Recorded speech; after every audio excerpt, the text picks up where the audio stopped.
Nag-survey kami ng 100 Pinoy and the top 6 answers are on the board. Kung hindi nauso ang toothbrush, anong gagamitin mong panglinis ng ngipin? Rihanna. Finger, yung daliri. Daliri. Survey says, top answer, Rihanna. Pass or play? Play. All right, let's go play.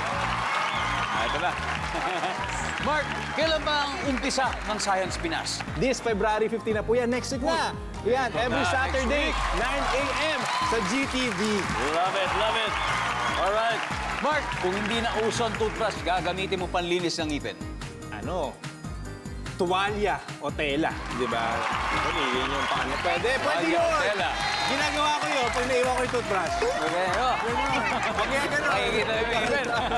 Nandiyan ba ang tuwalya o tela? Oh, pwede, pwede.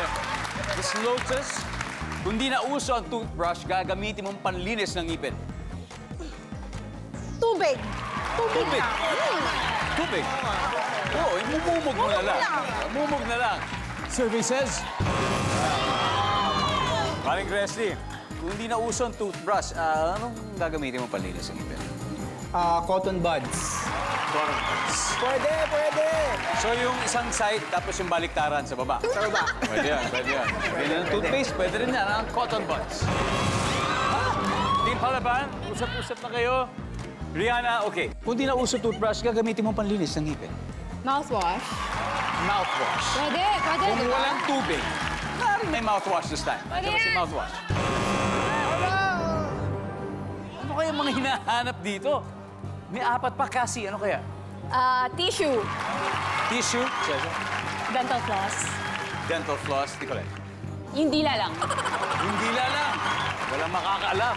Tony Eva, kung hindi na uso ang toothbrush, ano kayang gagamitin mong panglinis ng ngipin? Floss, dental floss. All right. We're gonna go with dental floss. Nandiyan ba for this round? Survey says...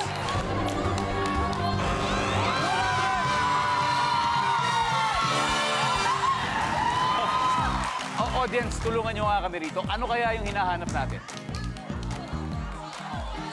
May dahon mo dyan? May dahon? Meron? Ano pa? Asin.